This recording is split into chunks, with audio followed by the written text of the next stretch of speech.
இப்போ அவங்க என்ன பண்ணுவாங்கன்னா, திமுக ஆட்சியில் ரிசல்ட் டிக்ளேர் பண்றதுக்கு முன்னாடி யாரெல்லாம் முதல் 100 ரேங்க், 200 ரேங்க், 300 ரேங்க், 400 ரேங்க்னு கண்டுபிடிச்சு அதை தனியார் மருத்துவக் கல்லூரிக்கு அந்த டேட்டாவை கொடுத்துருவாங்க.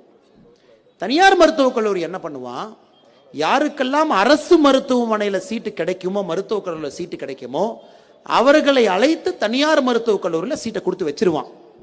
அதன் பின்பு 15 நாட்கள் கழித்து கவுன்சிலிங் நடக்கும் பொழுது தனியார் மருத்துவக் கல்லூரியில் சீட்டு கிடைத்த அந்த குழந்தைக்கு மெரிட்ல அரசு மருத்துவக் கல்லூரி சீட்டு கிடைச்சிடும்.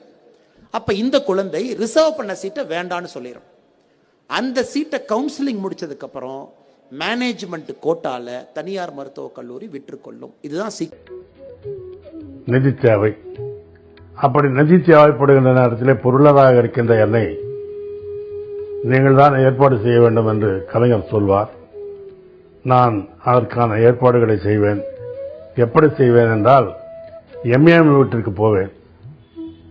எம்ஏஎம் என்னிடத்தில் அன்புள்ளவர். நான் அமைச்சராக இருக்கின்ற காலத்தில் இருந்த நேரத்தில் வீட்டிற்கு பல முறை வந்திருக்கிறார்.